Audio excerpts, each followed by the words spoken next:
छोटी छोटी 5 मिस्टेक्स के बारे में इस वीडियो के अंदर बात करूंगा। अगर आप इन मिस्टेक्स को ठीक कर लेते हो या फिर नहीं करते इन मिस्टेक्स को, तो ना ही सिर्फ आपके म्यूचुअल फंड्स के रिटर्न्स बढ़ जाएंगे, बट आप लॉन्ग टर्म में बहुत अच्छा और बड़ा कॉर्पस भी बना पाओगे। सबसे पहला मिस्टेक निकल के आता है, जो गलती ज़्यादातर लोग करते हैं वो है शॉर्ट टर्म पे वो ज़्यादा फोकस करते हैं। कहने का मतलब ये है कि पीछे हमने देखा कि जब कोविड के बाद रैली आई तो उसमें जो रिटर्न्स दिखे 2022 में, तो उस टाइम में बहुत सारे लोगों ने वो पिछले 1-2 साल की रैली को देखकर उन्होंने इन्वेस्टमेंट कर दिया और उन्हें ऐसा लगता है कि अगले 3 साल में भी उसी टाइप के रिटर्न्स उनको मिल जाएंगे। कई फंड्स ने 50-50% के 3 साल में रिटर्न शो किए, तो लोग वहां पे इसी एक्सपेक्टेशन के साथ इन्वेस्ट करें कि अगले 3 साल में 50% का एनुअलाइज रिटर्न मिल जाएगा, मतलब 150% का रिटर्न मिल जाएगा, जो कि गलत है। ऐसा नहीं करना चाहिए आपको। आप इक्विटी म्यूचुअल फंड के अंदर इन्वेस्ट करते हैं, कम से कम आपका जो टाइमिंग है वो 5 साल का होना चाहिए। 8 साल, 10 साल, 15 साल, 20 साल, जितना लंबा टाइम होगा उतना बढ़िया है और उतने अच्छे रिटर्न्स मिलेंगे, उतना बड़ा आपका कॉर्पस बन पाएगा। यहाँ पे आपको 20%, 25% की एक्सपेक्टेशन एनुअलाइज्ड रिटर्न की नहीं रखनी चाहिए। 15% से ऊपर का रिटर्न अगर कोई म्यूचुअल फंड्स आपको निकाल के दे रहा है तो वो बहुत बढ़िया है। आपको 15% से जितना ऊपर है उतना बढ़िया है। 20, 25, 30% की एक्सपेक्टेशन बिल्कुल रखनी ही नहीं चाहिए। ये रियल एक्सपेक्टेशन नहीं है, लॉन्ग टर्म में ये आपको बिल्कुल नहीं मिल सकता है। तो रियल एक्सपेक्टेशन रखें एंड लॉन्ग टर्म व्यू रखें। शॉर्ट टर्म 1 साल, 2 साल, 3 साल, पीछे 1 साल या 6 महीने मिल गया 25-30% का रिटर्न, तो अगले 6 महीने 1 साल में भी उतना नहीं मिलने वाला है।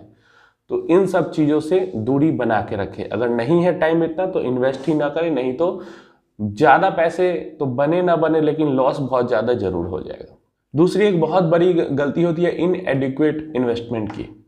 बहुत से आपने वीडियोस देख लेते हैं, आप लोग आर्टिकल पढ़ लेते हैं कि 100 रुपये महीने के इन्वेस्ट करो और 5 करोड़ 10 करोड़ बना दो। ठीक है, वो सुनने देखने में बहुत बढ़िया लगता है। मैं भी कहता हूँ कि अगर कुछ नहीं है तो 100, 200, 500, 1000 रुपये तो महीने का आप इन्वेस्ट कर ही सकते हो। जीरो होगा उससे अच्छा कुछ पैसे तो बनेंगे, पहली चीज़ ये हो जाती है, तो उसके लिए कोई दिक्कत नहीं है। लेकिन अगर मान लो आपको 20 साल में 1 करोड़ या 2 करोड़ रुपए बनाने हैं, तो वो 500 रुपये, 100 रुपये और 1000 रुपये की SIP से तो बन नहीं पाएगा। वहाँ पे आपको 5000 की SIP, 7000, 5000 की SIP करनी पड़ेगी, तब जाके 1 करोड़ 1.5 करोड़ का कॉर्पस 20 साल में जाके तैयार हो पाएगा। तो इसलिए जितना आपको पैसा चाहिए, ये बहुत लोग गलती करते हैं, वो कैलकुलेट ही नहीं करते कितना पैसा चाहिए और कितना मैं इन्वेस्टमेंट करूँ। इतने साले गूगल पे फ्री कैलकुलेटर्स अवेलेबल है। जितना आपको बड़ा कॉर्पस चाहिए आप कैलकुलेट करें कि 20 साल में अगर 1 करोड़ रुपए चाहिए और अगर मुझे 15% रिटर्न मिल जाता है म्यूचुअल फंड में, तो कितने रुपए की SIP करनी पड़ेगी, और उतना पैसा आपको करना पड़ेगा, तभी आप वो कॉर्पस अचीव कर पाओगे। सिर्फ बस बिना कुछ सोचे समझे देखे 1000 रुपये महीने की SIP या 500 रुपये महीने की SIP करके आप सोचोगे कि बहुत जल्दी आपके पास बहुत ज़्यादा पैसा जमा हो जाएगा, तो वैसा नहीं होगा।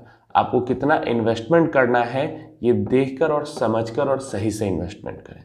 SIP का डिसकंटिन्यू करना, कंटिन्यूअस विड्रॉल करते रहना एक बहुत बड़ी मिस्टेक होती है, जिसके कारण एक तो अच्छे रिटर्न्स नहीं मिल पाते। SIP डिसकंटिन्यू करने के कारण अच्छे रिटर्न्स नहीं मिल पाते हैं, और फ्रीक्वेंट विड्रॉल के कारण कॉर्पस आपका नहीं बन पाता। ये दोनों मिस्टेक्स को मैंने एक साथ ही कंबाइन कर दिया है। अब SIP डिसकंटिन्यू करने के बहुत सारे रीजन हो जाते हैं। 1 साल 2 साल तक अच्छे रिटर्न्स ना मिले तो डिमोटिवेट होकर SIP डिसकंटिन्यू कर दिया, या 1 साल तक SIP करके कुछ पैसे जमा हुए, अब आपने उसको किसी चीज़ में खर्च कर दिया।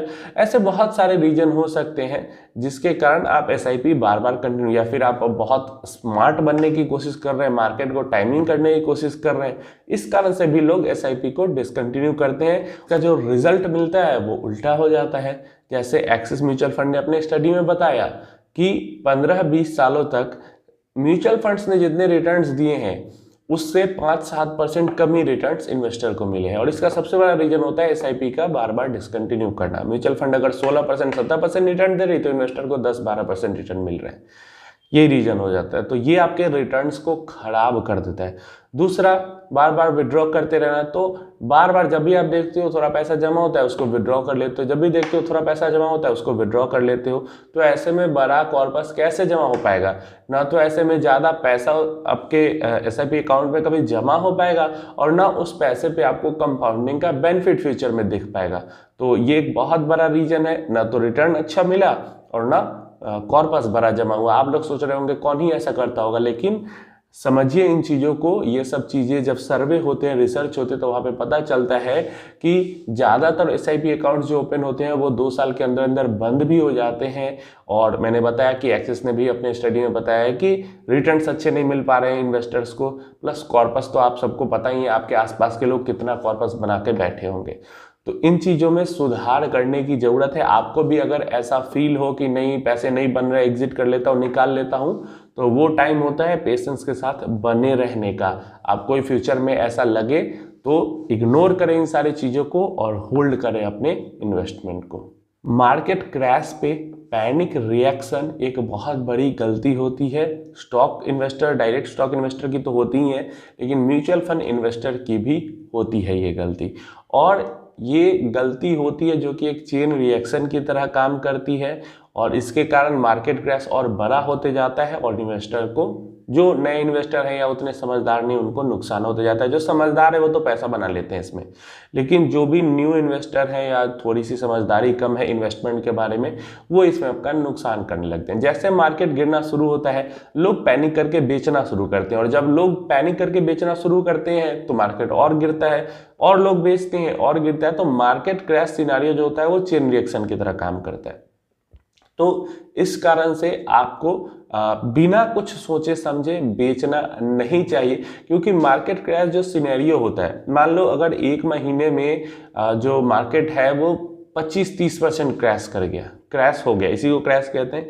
क्या लगता है एक महीने में 25-30 ऐसा क्या ही हो गया होगा दुनिया के अंदर या इकोनॉमी में, जिस कारण से जो मार्केट में लिस्टेड कंपनीज हैं उनके प्राइसेस एक महीने में ही 25-30% गिर जाए? वॉर जैसी सिचुएशन होती है तभी ऐसा हो सकता है, लेकिन कोविड जैसी सिचुएशन में या फिर नॉर्मल जो रसिया यूक्रेन वॉर वाली सिचुएशन हुई वहाँ पे भी मार्केट काफ़ी गिरा था। वहाँ अगर सीख लिया तो इसराइल हमास वॉर में उतना मार्केट नहीं रिएक्ट किया है, क्योंकि रसिया यूक्रेन में सीख मिला था। उससे पहले भी देखे तो डीमोनेटाइजेशन हो गया या उससे पहले हाउसिंग बबल क्रैश था। तो इन सब टाइम पे जो मार्केट क्रैश होता है इसमें पैनिकली लोग रिएक्ट करते हैं, इस कारण से ही मार्केट क्रैश होता है। एंड फ्यूचर में इंडियन स्टॉक मार्केट के अंदर म्यूचुअल फंड इन्वेस्टर का पार्टिसिपेशन और बढ़ता जा रहा है धीरे धीरे। तो अगर म्यूचुअल फंड इन्वेस्टर पैनिकली रिएक्ट करेंगे तो वो मार्केट को और गिराने का काम करेंगे और खुद का ही नुकसान करने का काम करेंगे। तो हमेशा ही आपको ये चीज़ समझना है कि लॉन्ग टर्म में मार्केट कंपनीज के जो रेवेन्यू होती है, प्रॉफिट्स होती हैं, उसी के अकॉर्डिंग चलता है। शॉर्ट टर्म में कितना भी पैनिकली रिएक्ट कर ले, क्रैशेस कर ले, कुछ भी हो जाए, शॉर्ट टर्म में कितना भी ऊपर नीचे हो जाए, लॉन्ग टर्म में अगर कंपनी ग्रो कर रही है, इकोनॉमी इंडिया की ग्रो कर रही है, तो जो स्टॉक मार्केट है वो भी ग्रो करेगा, आपका म्यूचुअल फंड भी ग्रो करेगा। तो इसी चीज़ को ध्यान में रख के आपको इन्वेस्टमेंट को होल्ड करना चाहे लोग कितना भी पैनिक करे, यूट्यूब पे आर्टिकल्स में कितनी भी वीडियोस आप देखे, आर्टिकल पढ़े, न्यूज़ कितना भी चलाए टेलीविज़न मीडिया की ये दुनिया खत्म होने वाली है, कुछ भी होने वाली है, लेकिन आपको समझना है कि क्या होने वाला है।